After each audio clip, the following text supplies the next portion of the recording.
Assalamualaikum warahmatullahi. Dapur, sumur, kasur. Kasur, sumur, dapur. Seolah-olah wanita terpaut dengan 3 itu tadi. Seolah-olah wanita tidak bisa berbuat lebih banyak daripada itu. Bahkan di tengah masyarakat jahiliyah, bayi perempuan mendatangkan aib sehingga mereka lalu dikubur hidup-hidup. Maka datang Islam dengan tegas mencanangkan satu revolusi yang mengangkat harkat dan martabat kaum wanita. Nabi bersabda, "An-nisa'u imadul bilad, iza saluhat saluhal bilad, wa iza fasadat fasadal bilad." Wanita adalah tiang negara. Jikalau baik wanita, baiklah negara. Jikalau rusak wanita, hancurlah negara. Dalam berbagai ayat Al-Quranul Karim menjelaskan tentang wanita dan peranannya. Al-Quran bercerita tentang Siti Hawa. Al-Quran bercerita tentang anak perempuan Nabi Adam, Iklimah dan Labuda, yang menyebabkan Habil dan Qabil saling berbunuh-bunuhan. Al-Quran menceritakan bagaimana ibunya Nabi Musa mendapat wahyu untuk menghanyutkan anaknya di hilir sungai Nil. Al-Quran bercerita tentang Siti Maryam, ibu daripada Nabi Isa. Al-Quran bercerita tentang 2 putri Nabi Yusuf, yang akhirnya salah satunya menjadi istri daripada Nabi Musa. Pun Al-Quran bercerita tentang Ratu Balkis, seorang wanita yang menjadi penguasa di negeri Sabah, yang demikian besar pengaruhnya dan wawasannya. Dan banyak lagi Al-Quran menceritakan keadaan kaum wanita, sampai-sampai dalam Al-Quran ada satu surah yang dinamakan surah An-Nisa. Ini seluruhnya berarti bahwa Al-Quran telah menempatkan kaum wanita dalam satu posisi yang mulia dan terpuji. Al-Quran memberikan emansipasi, bahwa wanita berhak mengejar kemajuan sebagaimana halnya kaum laki-laki. Tetapi sungguh pun demikian, Al-Quran tetap memberikan batasan-batasan sepanjang emansipasi itu tidak bertentangan dengan kodrat kewanitaan itu sendiri. Kalau persamaan dan kemajuan, kalau emansipasi dan hak asasi sudah tidak sesuai lagi dengan kodrat kewanitaan, pada akhirnya bukan mengangkat harkat dan martabat kaum wanita, justru malah merendahkan derajat dan martabat kaum wanita itu sendiri. Seperti sebagian besar wanita ini, mereka berteriak menuntut tentang persamaan hak, tapi mereka melupa apa batasan daripada persamaan hak itu sendiri. Sesungguhnya Islam dengan segala konsepsinya yang mengangkat martabat kaum wanita itu, memberikan keleluasaan kepada kaum wanita untuk maju bersama laki-laki sepanjang tidak menginjak-injak kodrat kewanitaan itu sendiri. Kalau sudah sampai kepada menginjak kodrat kewanitaan, maka akan merendahkan martabat kaum wanita. Sebab apa? Secara fisik dan psikis, agaknya memang laki-laki sudah ditakdirkan oleh Allah untuk menjadi pembimbing bagi kaum wanita. Walaupun tidak tertutup kemungkinan wanita tampil sebagai pemimpin, tetapi dari segi fisik biologis misalnya, laki-laki itu diciptakan kekar, kuat untuk memikul dan melaksanakan tugas-tugas yang berat. Sedangkan perempuan pada umumnya adalah lembut, ayu, lemot, denok, geboy, dan lain sebagainya. Maka kalau kita baca sejarah, Allah itu belum pernah mengutus rasul perempuan. Semua rasul laki-laki. Sebab apa? Secara fisik biologis tugas kerasulan lebih dimungkinkan oleh seorang laki-laki. Tugas rasul itu berat.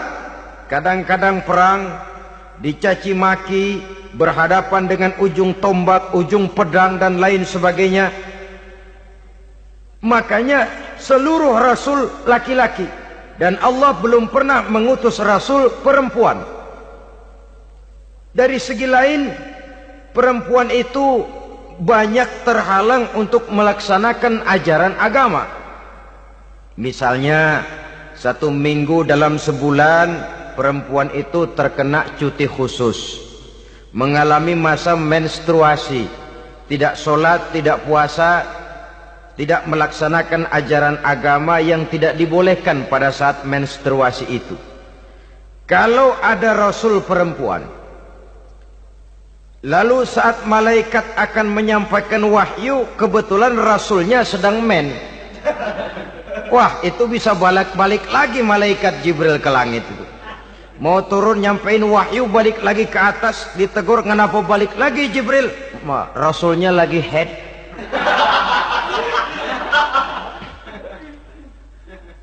Atau pada saat agama dalam bahaya, agama dalam hinaan, agama dalam ancaman, rasulnya perempuan kebetulan sedang hamil besar.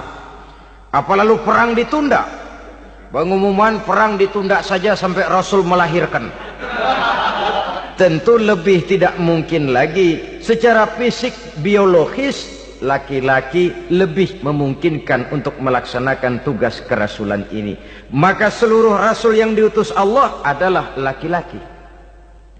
Saudara hadirin yang saya muliakan, sungguh pun demikian, Islam itu mengangkat martabat wanita sedemikian tinggi sebagai tiang negara yang menentukan jatuh dan bangunnya negara, yang ikut mewarnai bahkan menjadi warnanya suatu negara. Walaupun peranannya memang tidak begitu kelihatan, tapi sesungguhnya amat sangat menentukan.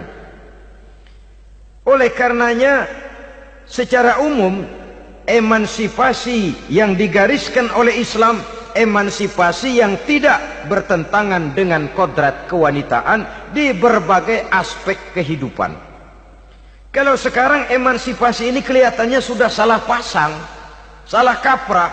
Bahkan belum lama kita menyaksikan bagaimana ada binaragawati. Di zaman sekarang perempuan sudah mulai angkat besi. Saya mulai mikir kalau perempuan sudah pada angkat besi, ini sudah tanda suaminya udah dekat dibanting-bantingin ini. Tahun-tahun mendatang mungkin akan menyusul perempuan mulai narik becak.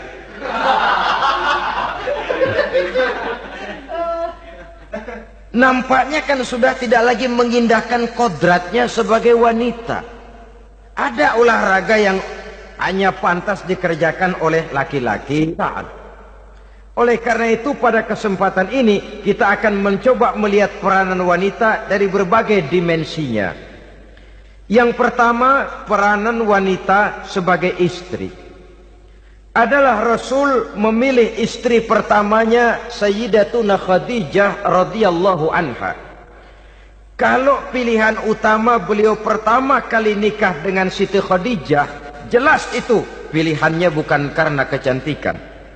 Kenapa? Beliau nikahi Siti Khadijah dalam usia 40 tahun Khadijah dan 25 tahun Rasul. Statusnya janda pula.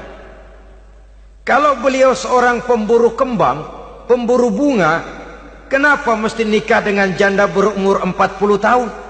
Sedangkan beliau waktu itu masih berumur 25 tahun. Apa sasaran utamanya? Bisa kita lihat nanti. Setelah beliau diangkat menjadi Rasul, ternyata Khadijah lebih daripada seorang istri, beliau masuk ke dalam staf Nabi.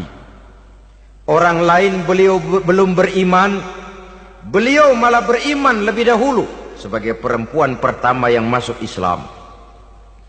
Orang lain memusuhi Nabi, beliau malah mengorbankan hartanya untuk membantu perjuangan Nabi. Istri setia semacam ini, dengan peranannya sebagai istri yang sedemikian rupa, memberikan andil yang sangat besar bagi kesuksesan dan keberhasilan seorang suami. Yakinlah saudara, tidak ada seorang suami bisa meraih sukses yang besar, jadi apapun dia, profesi apapun yang dipegangnya, apa dokter, apa insinyur, apa pejabat pemerintah, apa politikus, apa ekonom, apa budayawan, apa kiai, apa mubalik, tidak ada yang bisa meraih sukses yang besar tanpa peran serta istrinya, walaupun tidak begitu kelihatan dan nampak oleh pandangan mata yang zahir. Sebaliknya, seorang istri bisa mempengaruhi suaminya. Seorang suami yang jujur, polos, lugu, sederhana, bisa jadi koruptor ulung kalau didorong-dorong oleh istrinya. Seorang istri Pak Lurah memang tidak ikut mengatur kelurahan, tapi dia bisa mewarnai suaminya. Seorang istri gubernur memang tidak ikut mengatur provinsi, tapi dia bisa mewarnai suaminya. Sepanjang warnanya positif, tentu sangat baik dan sangat diharapkan. Tetapi kalau warnanya negatif, kiamatlah akibatnya umat ini. Oleh sebab itu, peran pertama dari kaum wanita sesungguhnya adalah sebagai istri yang mendampingi suami untuk mengolah dan melaksanakan tugas-tugas besar. Dari seorang yang paling kecil sampai kepada seorang yang punya jabatan paling tinggi sekalipun, pengaruh dan peranan istri memang sangat menentukan. Saudara hadirin kaum muslimin rahimakumullah, itulah sebabnya Nabi menikah dengan Siti Khadijah. Dan lebih dari itu, sebelum menikah dengan Nabi, Siti Khadijah itu sudah terkenal sebagai pengusaha wanita, business girl kalau bahasa sekarang ini. Bahkan jaringan-jaringan bisnisnya tidak hanya Mekah saja, tidak hanya antar kota, bahkan sudah antar negara, dari Mekah ke Syam, dari Mekah ke Madinah dan lain sebagainya, yang bahkan kita tahu Rasul pada mulanya pun ikut membantu perdagangannya Siti Khadijah radhiyallahu anha ini. Jadi kalau bercermin dari karier Siti Khadijah, boleh saja wanita bergerak di bidang bisnis, asal memang profesi, bukan karena dengan senjata dan modal kecantikan lalu membujuk dan merayu orang sampai telak sehingga bisnisnya berjalan lancar dengan jalan menjual kecantikannya. Tidak, bergerak di bidang bisnis yang memang profesinya di situ. Tidak ada salahnya. Bisa saja perempuan menjadi business girl seperti yang dicontohkan oleh Siti Khadijah radhiyallahu anha ini.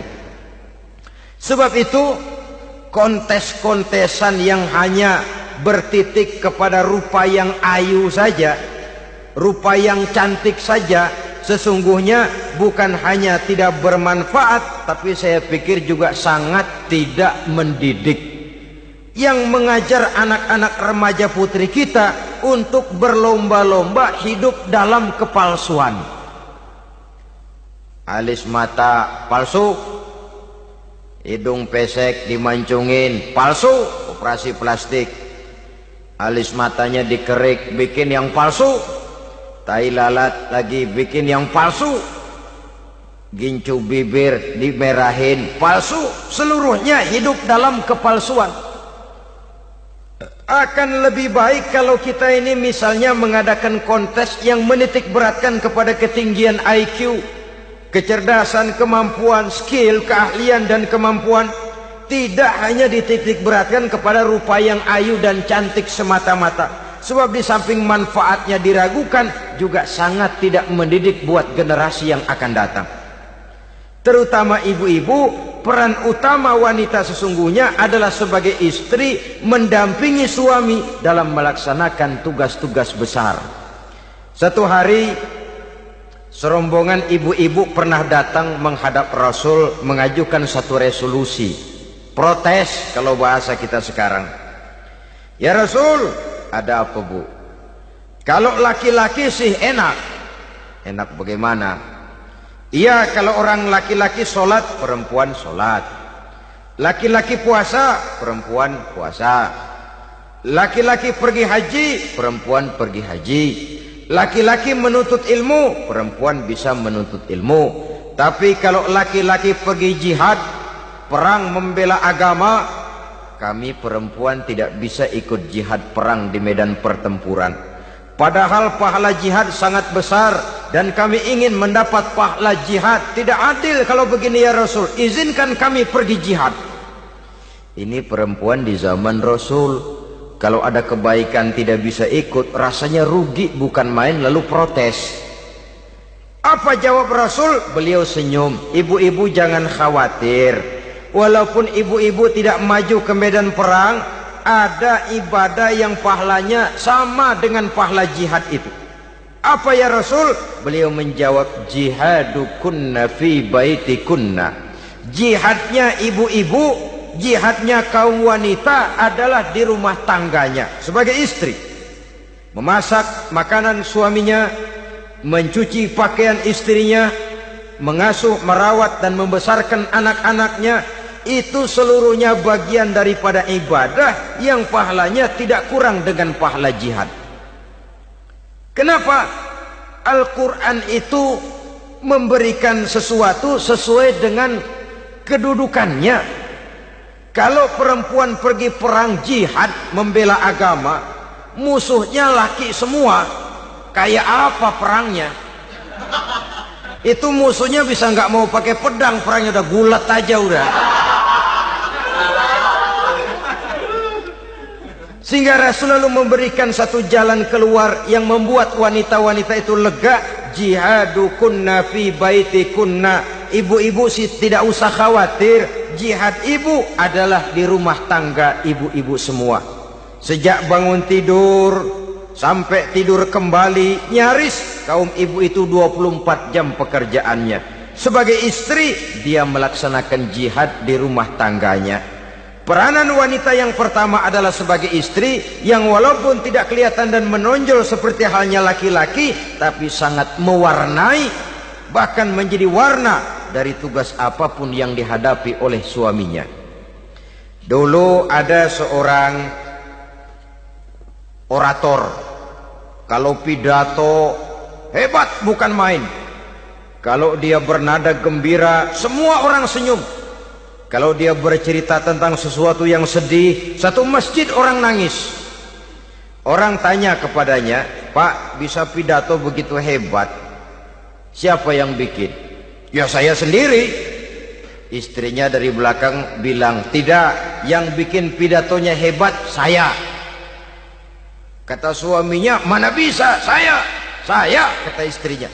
Kalau saudara tidak percaya, tunggu Jumat depan, dia khutbah Jumat, saya akan bikin khutbahnya tidak hebat, kata istrinya.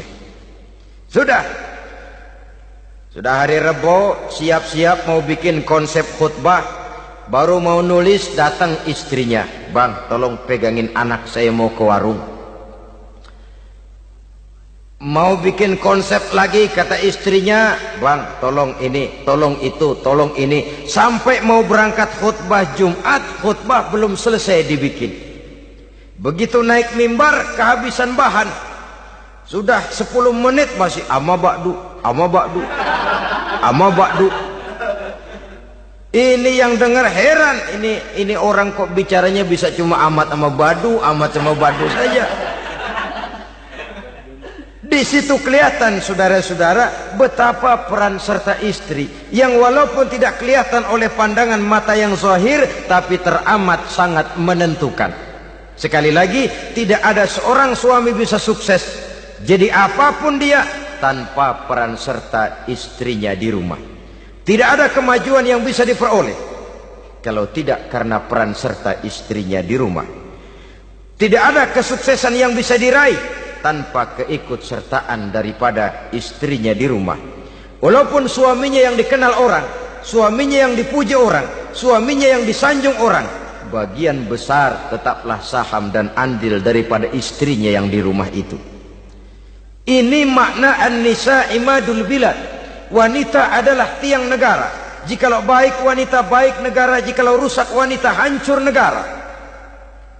Karena wanita, negeri Sabah menjadi terkenal, tentram, aman, wawasan politiknya luas. Seorang semacam Cleopatra bisa menaklukkan Julius Caesar. Dan begitu selanjutnya.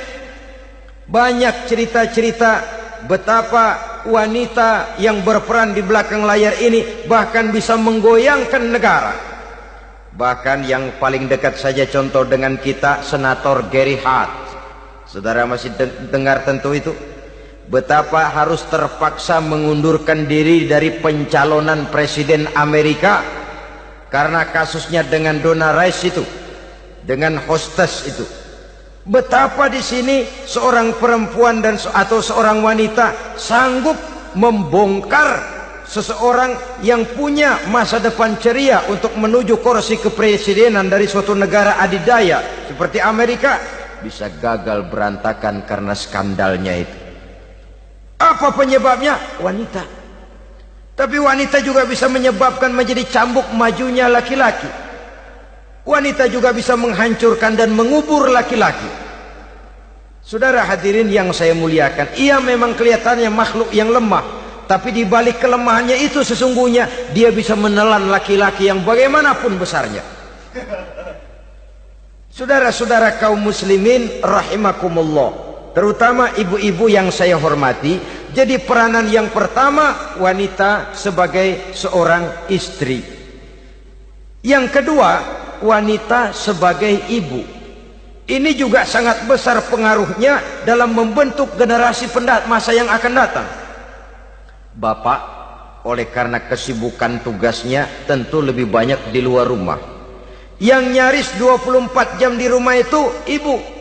Bagaimana dia merawat anaknya, bagaimana dia menaruh perhatian terhadap anaknya, bagaimana ia melimpahkan kasih sayang kepada anak-anaknya, akan membentuk kepribadian anak dan artinya membentuk generasi yang akan datang.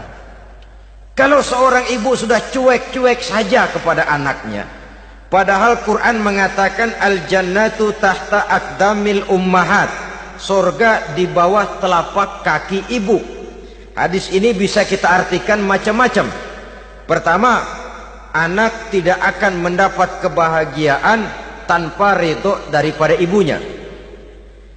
Kedua, ibu adalah wanita agung yang harus ditaati. Ketiga, neraka atau surga anak bergantung kepada ibu, bagaimana dia mewarnai anak. Kalau ibunya cuek-cuek saja sama anaknya, dan sering jadi contoh klasik, kalau anak ayamnya beduk maghrib belum pulang, satu RT dicariin, hansip diundang, kalau perlu dan ramil dilaporin. Tapi kalau anak gadisnya jam 12 tengah malam belum pulang, ibu tenang-tenang saja Pak, tidak tergerak dan tidak tertarik hatinya. Ya tentu tidak semua. Kalau sudah begitu, bukankah hakikatnya ibu sudah menciptakan neraka buat anaknya sendiri? Khalil Gibran dalam satu tamsil yang indah pernah mengatakan, kalau kita diberikan sebutir mutiara, sebutir intan, dan intan itu sebutirnya sebesar telur ayam, benda yang sangat langka dan berharga, tentu kita sayang intan atau mutiara itu. Kita jaga baik-baik, kita simpan dalam kotak, kotaknya kita kunci, kotak itu kita simpan di dalam lemari, lemarinya kita kunci lagi, lemarinya ada di dalam kamar, kamarnya pakai pintu, pintunya kita kunci lagi, kamar itu ada dalam rumah, rumahnya pakai pintu, dikunci lagi, kemudian rumahnya pakai pintu gerbang besar, gerbangnya juga digembok lagi. Untuk menjaga intan itu jangan sampai hilang, begitu usaha kita berlapis-lapis. Dan intan itu sudah diberikan kepada kita, kata Khalil Gibran. Apa dia? Anak-anak yang diamanahkan Allah kepada kita. Itu intan-intan mahal, itu mutiara-mutiara pilihan yang dititipkan dan diamanahkan untuk kita jaga sebaik-baiknya. Haruskah dia sia-sia di tangan kita? Haruskah dia merana jatuh di tangan ibu yang tidak punya tanggung jawab? Saudara hadirin yang saya muliakan, oleh karenanya peranan sebagai ibu ini sangat menentukan bagi pembentukan generasi yang akan datang. Salah ibu mengarahkan anak, akan lahir generasi mendatang yang tidak kita harapkan. Sehingga Nabi bersabda, kullu mauludin yuladu 'alal fitrah fa abawaihi yuhawwidanihi aw yunassiranihi aw yumajjisanihi. Setiap bayi dilahirkan dalam keadaan suci. Setiap bayi dilahirkan dalam keadaan bersih, tidak punya dosa. Islam tidak mengenal dosa warisan. Semua saja bayi lahir dalam keadaan suci dan bersih. Kalau demikian lalu bagaimana? Kata Nabi, ibu bapaknya lah yang kelak akan menjadikan anak itu sebagai Yahudi, yang kelak menjadikan itu anak itu sebagai Nasrani, atau menjadikan anak itu sebagai Majusi. Ibu bapaknya yang mewarnai anak. Ibaratnya anak itu kertas putih, mau ditulis tinta hijau warnanya hijau, mau ditulis tinta merah warnanya merah, mau ditulis tinta hitam pun warnanya hitam. Oleh karena itu pembentukan anak yang soleh secara mental sesungguhnya sudah diwarnai oleh kebiasaan ibu bapak dalam pergaulan di rumah tangganya secara mental. Sehingga dengan demikian saudara-saudara, salah kaprah ibu dalam mengarahkan anak-anaknya akan melahirkan generasi penerus yang sungguh-sungguh tidak kita harapkan, dan pada gilirannya akan membahayakan perkembangan bangsa dan negara, membahayakan kita sebagai suatu umat. Apalagi sekarang ini masih banyak orang-orang muslim, orang-orang tua muslim yang kadang-kadang menyekolahkan anaknya di sekolah yang membahayakan akidahnya, mematikan imannya, menghancurkan tauhidnya. Pokoknya asal bonafid keluar sekolah ada jaminan lapangan kerja. Perkara anak mau kafir mau murtad bukan urusan. Alangkah ironi dan sangat menyedihkan. Saudara-saudara yang saya hormati, jadi dari segi kaum wanita peranan ibu sangat besar. Dari segi anak, ketaatan kepada ibu, doa restu ibu akan membawa kepada kebahagiaan hidup. Doa ibu mustajabah, kutukan ibu manjur. Beberapa hikayat dan riwayat menjadi contoh dan tamsil buat kita betapa tidak ada satu kebahagiaan di dunia ini yang bisa ditegakkan tanpa doa restu daripada ibu. Pantas kalau dalam Al-Quran ada ummul kitab, ibunya atau induknya kitab. Tiap negara punya ibu kota, bapak kota tidak ada. Lalu lagi wawasan Nusantara disebut ibu pertiwi, bapak pertiwi kemana tahu. Saudara hadirin yang saya muliakan, lalu dalam peringatan hari-hari besar nasional ada yang namanya Hari Ibu. Hari bapak nggak pernah diperingati. Ada Hari Ibu, dan ibu itu pun ada Ibu Kartini, ada Ibu Dewi Sartika, dan macam-macam lagi yang seluruhnya merupakan refleksi dan gambaran betapa peranan kaum wanita di dalam kehidupan ini yang memang banyak mewarnai dan menjadi warna dari suatu kegiatan. Saudara-saudara kaum muslimin rahimakumullah, apabila yang pertama tadi kita melihat peranan kaum wanita sebagai istri, betapa ia berpengaruh besar dalam ikut menunjang keberhasilan dan kesuksesan suaminya. Kemudian pada peranannya yang kedua, wanita sebagai ibu di rumah tangga, betapa ia ikut membentuk, mempengaruhi, mewarnai dan membimbing kepribadian anak sebagai generasi penerus. Maka pada peranan yang ketiga ini kita akan melihat wanita sebagai social agent, sebagai penggerak kegiatan sosial di berbagai bidang kehidupan. Apakah itu bernama majelis taklim, apakah itu bernama perkumpulan dan yayasan-yayasan kemanusiaan, organisasi-organisasi yang bergerak di bidang pendidikan.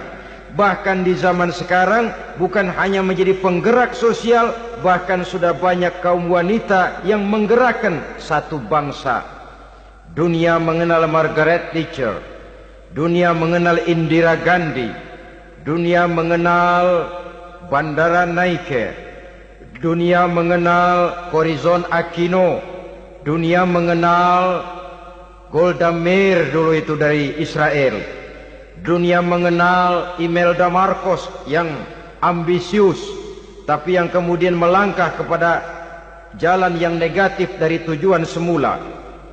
Ini bukan hanya sekedar social agent, tapi bahkan sudah mengarah kepada menggerakkan dan mewarnai suatu bangsa. Islam membuka pintu ke arah itu. Wanita duduk dan berfungsi sebagai social agent, mengurus berbagai macam perkumpulan-perkumpulan yang bertujuan kepada kebajikan, menyantuni yatim piatu, memelihara kesehatan, menyayangi binatang, memelihara kelestarian lingkungan dan lain sebagainya. Islam membukakan pintu sepanjang peranan sebagai istri dan sebagai ibu tidak diabaikan. Ini sebab yang utama. Salah seorang perempuan, kaum wanita, kalau terlalu aktif berorganisasi, terlalu aktif bermasyarakat, terlalu aktif dalam berbagai macam perkumpulan, lalu melupakan tugas utamanya sebagai istri dari suaminya, sebagai ibu dari anak-anaknya. Ibu asik rapat sana, rapat sini. Anak tidak pernah diajak rapat, akhirnya si anak bikin perkumpulan sendiri, rapat menurut versi mereka. Sehingga akibatnya yang timbul anak merasa kurang diperhatikan oleh ibunya. Ngaji bagus, tapi kalau sepanjang hari ngaji saja, suami pulang mau makan tidak ada makanan, mau berganti pakaian belum lagi diteriska pakaiannya, tentu ini melupakan fungsi yang utama. Kegiatan sosial, kegiatan di organisasi adalah jadwal kegiatan setelah fungsi sebagai istri dari suami, sebagai ibu dari anak-anak dilaksanakan dengan sebaik-baiknya. Bukan tidak baik ngaji, kalau dari ngaji ke ngaji saja. Bangun tidur ngaji, jam 7 ngaji, berangkat jam 11. Sholat zuhur berangkat ngaji lagi, pulang sore, malam ngaji lagi. Suami tidak terurus, anak-anak pun terbengkalai, rusaklah rumah tangga. Dan bukankah satu bangsa terdiri dari satu tatanan masyarakat, dan tatanan masyarakat yang paling kecil bernama keluarga. Keluarga merupakan unit dari masyarakat, unit yang terkecil, dan keluarga terdiri dari pribadi-pribadi yang merupakan bapak, ibu, dan anak-anak. Sehingga masyarakat bangsa yang baik terdiri dari masyarakat yang baik. Masyarakat yang baik tersusun dari keluarga-keluarga yang baik. Dan keluarga yang baik akan muncul dari pribadi dan individu yang baik. Pribadi dan individu yang baik yang sadar mana kewajiban yang primer, mana kewajiban yang sekunder. Sebagai social agent, dia lalu mawas diri dengan tetap mempertimbangkan kodrat kewanitaannya itu tadi. Saya ikut prihatin kalau ada perempuan main sepak bola. Dan saya yakin betul kalau perempuan main sepak bola, yang nonton pasti bukan nonton bola. Ya mungkin bola juga, tapi bola yang mana? Itu wallahu a'lam. Ya dicari olahraga yang sesuai dengan kodrat kewanitaan begitu. Dicarilah olahraga yang sesuai dengan kodrat kewanitaan. Sepak bola sudah maju, ya belakangan saya katakan tadi muncul lagi wanita angkat besi. Belakangan bisa kita bayangkan wanita main tinju. Babak belur sudah kalau sudah begitu. Kemajuan dengan melupakan kodrat kewanitaan akan menyengsarakan kaum wanita itu sendiri. Silahkan maju menjadi social agent, menjadi penggerak di masyarakat. Para istri Rasul bisa kita jadikan satu figur. Siti Khadijah, figur sebagai istri pendamping yang setia. Dikala suaminya bingung, ia tampil memberikan pandangan. Dikala suaminya bingung, ia memberikan tanggapan. Dikala suaminya dimusuhi orang, ia menampakkan kesetiaannya. Kau tidak sendiri bang, aku di sisimu. Dikala jiwanya gelisah ketika pertama kali menerima wahyu berhadapan dengan malaikat Jibril, Khadijah yang menghibur. Kalla ma yukhzikallahu abada. Tidak apa-apa bang, Allah tidak akan menyusahkan kau untuk selamanya. Tenang sajalah, tenang. Abang orang baik-baik, Allah tidak akan menyengsarakan abang. Peran sebagai istri. Dan Rasul mantap. Sehingga bertahun setelah Khadijah wafat, selalu terkenang dan dikenang oleh Rasul. Pernah satu saat beliau itu seperti orang melamun. Aisyah tanya, kok seperti ngelamun bang? Iya, kata Rasul, saya seperti mendengar suara terompahnya Khadijah di surga. Padahal Khadijah sudah lama wafat. Aisyah mendengar itu rada sedikit manyun. Kata Aisyah, bang, cukup sekali ini saja, jangan sebut-sebut lagi nama itu ya. Cemburu rupanya. Ya soal cemburu sih nggak bini Nabi, nggak bini kita, namanya cemburu. Perempuan mesti ada. Apa jawab Rasul? Ya Humairah, Aisyah, haruskah saya melupakan seseorang yang dikala orang lain memusuhi saya, dia mati-matian membela saya. Dikala orang lain mau membunuh saya, dikorbankan hartanya untuk membantu perjuangan saya. Mestikah saya melupakan orang yang begitu baik? Tidak, Aisyah. Sepanjang nafas masih ada, sepanjang itu saya tidak akan bisa melupakan Khadijah sayang.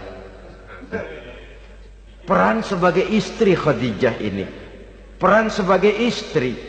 Suaminya bingung, istrinya memberikan hiburan. Kadang kan tidak, suami bingung, istri bingungan lagi. Ya sudah, mari ramai-ramai kita bingung sudah. Bukan mencari jalan keluar, yang sudah bingung malah ditambahin bingung lagi. Saudara hadirin yang saya hormati, lalu figur Siti Aisyah, muda, cantik, kreatif, cerdas. Kalau bahasa sekarang barangkali wanita karier ini. Ini figur-figur loh. Jadi punya keistimewaan masing-masing, sehingga ada pilihan. Ya tentu orang mencari istri itu kan karena ada dasar pilihan. Mungkin rupanya kurang menarik tapi akhlaknya bagus. Mungkin akhlaknya sedang-sedang saja tapi potongannya cakep, masih ada pilihan. Sudah potongan jelek, akhlak bejat. Emangnya lu milih merem tempo hari ya?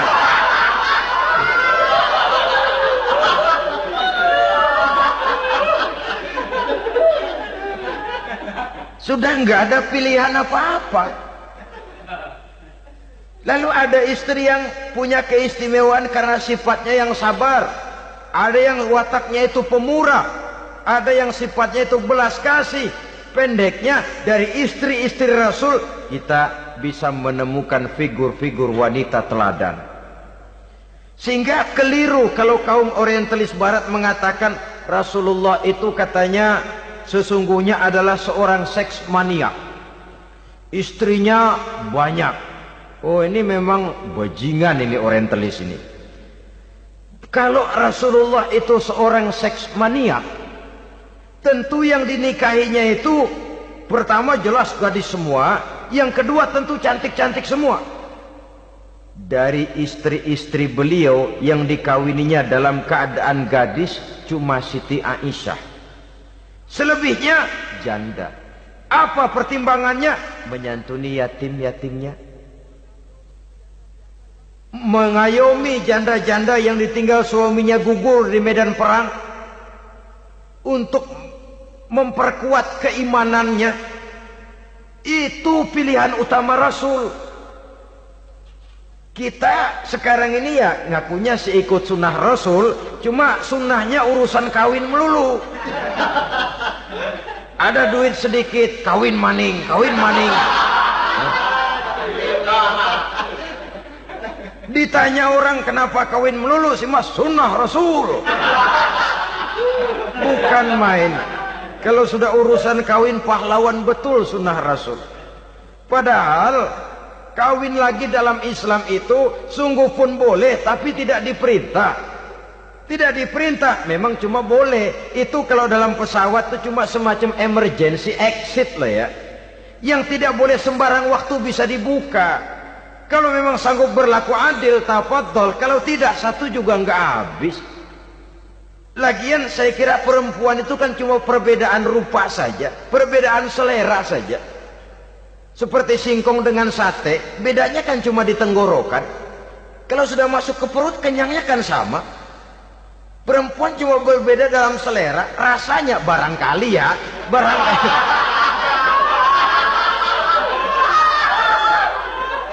Barangkali tidak jauh beda.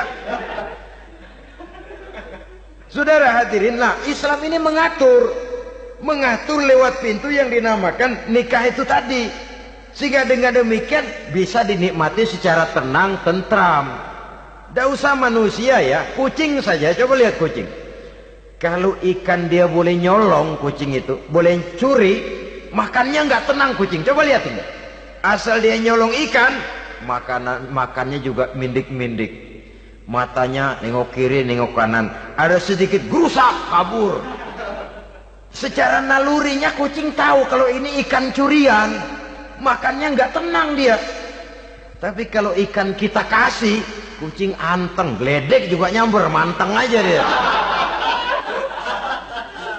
Nalurinya mengatakan ini ikan dikasih sama yang punya, tenang dia. Saudara hadirin yang saya hormati, orang juga gitu. Kalau hubungan suami istrinya sudah sah, diikat dengan akad nikah, tenang, anteng, nggak gerasak gerusuk, nggak kayak diubur-ubur maling, anteng aja. Dan yang ngintip juga buat cuek aja udah. Biarin aja dia ngintip, capek sendirilah.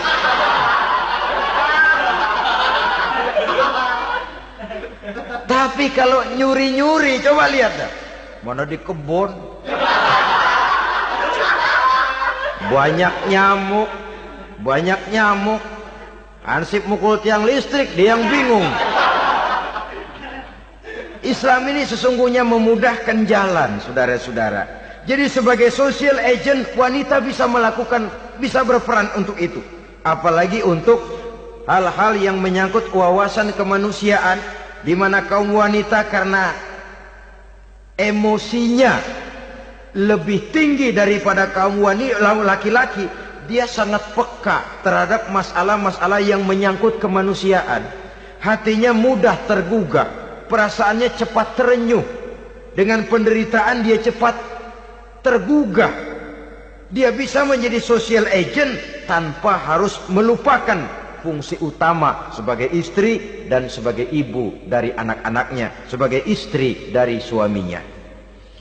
Saudara hadirin yang saya muliakan, dahulu Al-Quran pernah menceritakan betapa istri-istri pembesar di istana mewah di zaman Nabi Yusuf, kalau istilah sekarang nyonya-nyonya jet set, nyonya-nyonya VIP, betapa mereka mau memporak-porandakan keimanan seorang pemuda seperti halnya Nabi Yusuf alaihi salam. Dan Nabi Yusuf kemudian ternyata tidak mau jadi gigolo yang kerjanya hanya menyenangkan wanita-wanita jet set kelas VIP ini tadi. Sesungguhnya ini cuma satu simbol yang kejadiannya bisa saja terjadi pada zaman modern dalam versi dan kondisi yang berbeda. Namun bagaimanapun juga, wanita dengan peranannya sebagai social agent, sebagai penggerak masyarakat, sangat besar pengaruhnya dalam ikut mewarnai perkembangan suatu negara. Seorang suami perlu memberikan dorongan kalau istrinya aktif di bidang sosial, asal dengan catatan saja, fungsi sebagai istri, fungsi sebagai ibu jangan sampai terlantar karenanya. Bahkan saya katakan tadi, di zaman sekarang wanita tidak lagi hanya berfungsi sebagai social agent, bahkan sebagai national agent, penggerak dari satu bangsa. Muncul wanita-wanita yang jadi menteri, yang jadi anggota DPR, bahkan yang jadi kepala desa dan lain sebagainya. Secara umum memang ar-rijal qawwamuna 'alan nisa. Laki-laki adalah pembimbing bagi kaum wanita karena kelebihan fisik biologis, kelebihan kemampuan intelektual dan lain sebagainya. Namun wanita pun boleh saja menjadi social agent sepanjang catatan yang saya sampaikan tadi. Jangan sampai melupakan kodrat kewanitaan, jangan sampai mengalahkan fungsi sebagai istri dari suaminya, sebagai ibu daripada anak-anaknya. Nah, kemudian fungsi yang keempat di bidang ilmu pengetahuan. Islam memberikan kesempatan yang sama kepada kaum wanita. Thalabul ilmi faridatun ala kulli muslimin wa muslimatin. Menuntut ilmu itu wajib hukumnya bagi orang Islam, baik laki-laki maupun perempuan. Sampai dibentuk kalimat pengecuali khusus ini, muslimin wa muslimatin. bagi muslim laki-laki, bagi muslim perempuan. Dan alhamdulillah, kalau dulu di zaman Raden Ajeng Kartini, nasib perempuan berada di balik pintu yang digembok rapat-rapat, siklusnya berputar cuma sumur, dapur, kasur, kasur, sumur, dapur, dapur, sumur, kasur. Melingkar di situ satu saja peranan kaum wanita. Memberontak jiwa Raden Ajeng Kartini, menuntut persamaan bahwa wanita berhak maju sama dengan laki-laki. Entah Islam sejak 14 abad yang lalu sudah mencanangkan ini, menuntut ilmu wajib bagi laki-laki dan perempuan beragama Islam. Orang Islam baik dia laki-laki, baik dia perempuan, wajib menuntut ilmu. Ilmu dalam artian umum, tidak hanya sekedar fikih tauhidnya, ya di bidang kedokteran, di bidang teknik, di bidang hukum dan lain sebagainya. Ini yang perlu dibanggakan. Kalau perlu, ini yang perlu diadakan kontes. Kontes IQ.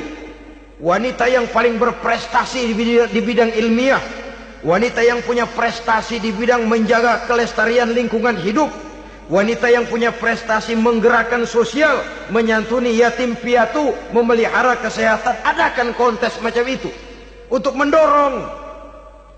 Ini enggak, kalau kontes yang diukur betis, bibir, pinggul, payudara, lubang hidung, ukur sekalian kita. Apa manfaatnya dan apa unsur pendidikan yang ada di dalamnya? Tidak menguntungkan, tidak mendidik, dan tidak membawa manfaat. Kecuali lalu yang timbul pola hidup konsumen, pola hidup konsumer, pola hidup yang material, pola hidup yang wah, pola hidup yang gemerlapan.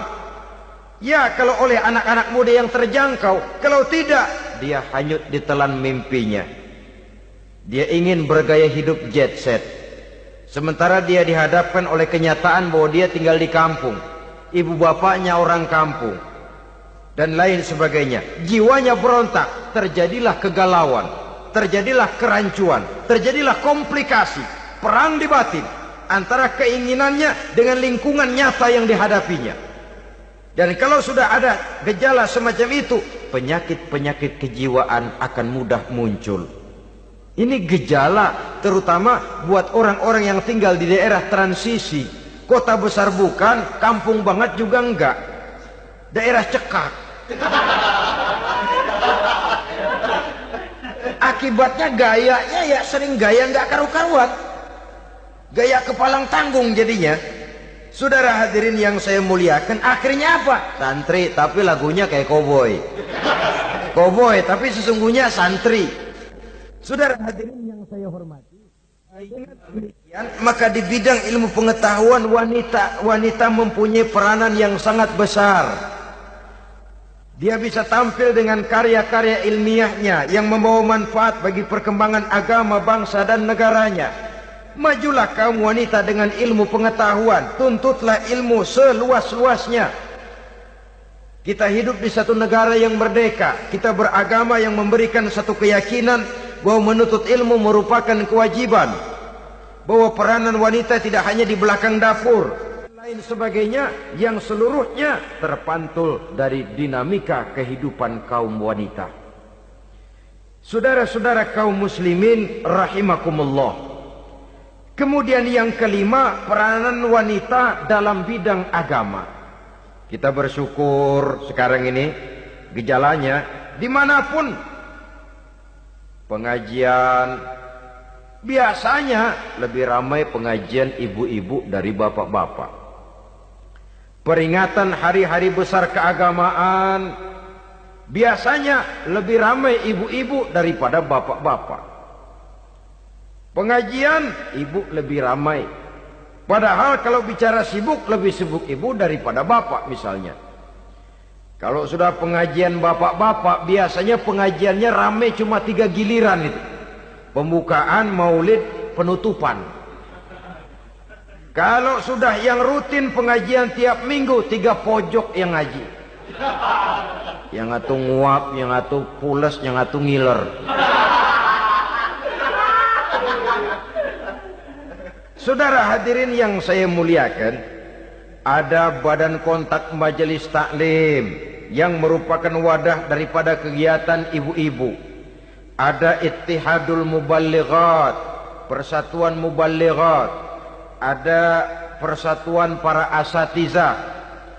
Dan macam-macam lagi peranan ibu-ibu di dalam kehidupan beragama. Tapi sesungguhnya harus dimulai dari bagaimana si ibu mewariskan jiwa agama kepada anak-anaknya di rumah tangganya. Kalau itu gagal, dia mau melangkah ke masyarakat, dia sudah gagal sejak awal sesungguhnya. Keberhasilannya dia menata masyarakat akan mengakibatkan dia nanti bernasib seperti Nabi Nuh. Berhasil mengajak beberapa orang kafir mengikuti ajarannya, tapi gagal mengislamkan putranya sendiri Kan'an. Bukan tidak berusaha, tapi memang Allah sudah menghendakinya sedemikian untuk menjadi contoh buat kita semua. Yang penting orang tua berusaha dan berikhtiar. Kalau sudah berusaha dan berikhtiar, anak ternyata memang sulit diurus, barangkali memang fotokopinya Kan'an tuh anak. Ya orang tua kalau sudah berusaha, ya tawakallah. Jangan belum berusaha lalu berkata, jangan anak kita, anak Nabi aja ada yang bengal.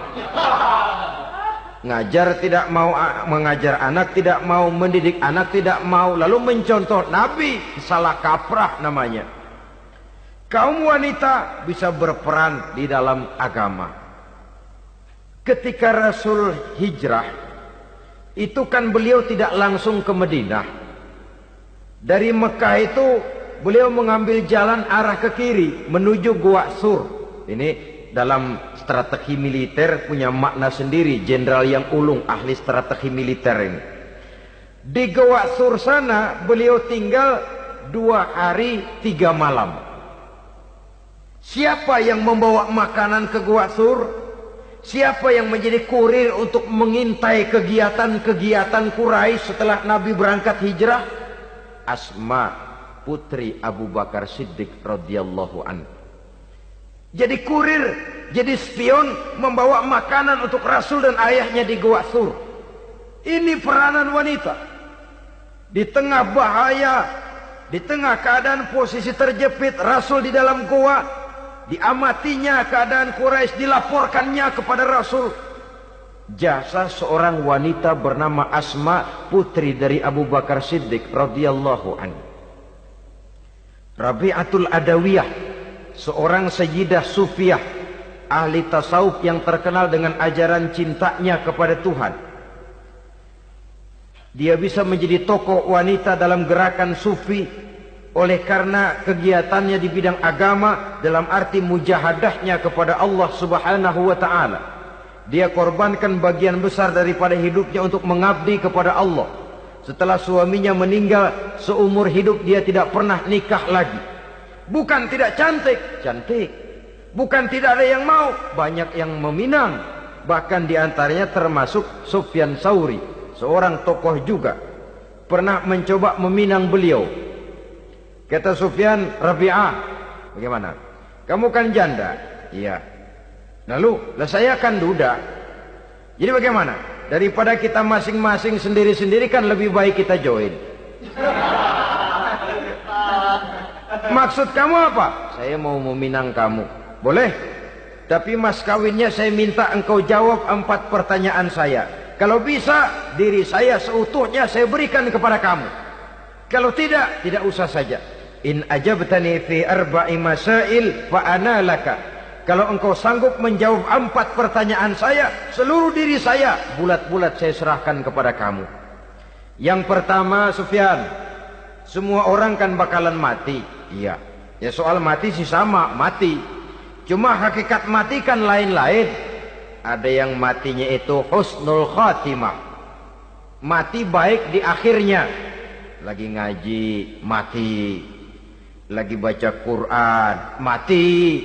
Lagi sholat, mati. Lagi dengar ceramah, mati. Lagi sodako, mati. Itu mati-mati yang su'ul khatimah. Ada yang mati itu mati yang husnul khatimah maksud saya. Ada mati itu yang disebut su'ul khatimah, jelek di penghujungnya. Lagi nyekek botol, mampus. Lagi banting kartu, plak, plak, habis. Lagi makan riba, mati. Lagi zina, mati. Lagi nipu, mati. Kira-kira kalau saya nanti mati, su'ul khatimah apa husnul khatimah? Loh, saya nggak tahu, kamu mati saja belum. Tidak bisa kamu jawab, tidak bisa. Yang kedua, setelah mati kita masuk ke alam kubur. Di kubur kita akan dapat nikmat kubur atau azab kubur. Hari itu kira-kira saya dapat nikmat apa dapat azab? Saya tidak tahu. Di padang mahsyar setelah ditimbang kita dapat kitab di tangan kanan kalau baik, di tangan kiri atau dari belakang kalau jahat. Hari itu saya dapat kitab di tangan kiri apa tangan kanan? Saya nggak tahu. Yang keempat, orang akan lewat di atas sirat. Yang selamat sampai surga, yang celaka sampai ke neraka. Kira-kira saya yang selamat apa yang celaka? Wah, kata Sofyan, gua nggak tahu, udah butak dah lempangan itu deh. Kalau kau tidak tahu, Sofyan, tidak bisa jawab 4 pertanyaan ini, maaf saja, lamaranmu saya tolak dan saya tidak akan nikah. Ini yang saya khawatir. Maka dia terkenal sebagai Sayyidah Sufiyah, tokoh wanita dalam dunia sufi. Dan artinya wanita bisa berperan banyak dalam bidang agama, sebagai pengasuh majelis taklim, sebagai pengasuh yatim piatu, sebagai gerakan-gerakan keagamaan yang positif dan lain sebagainya. Ini dimungkinkan karena Islam menunjang harkat dan martabat kaum wanita. Maka majulah kaum wanita Islam Indonesia dengan tetap menjaga kodrat kewanitaannya. Inilah yang kita sampaikan pada kesempatan ini. Terima kasih atas segala perhatian. Mohon maaf atas segala kekurangan. Wassalamualaikum warahmatullahi wabarakatuh.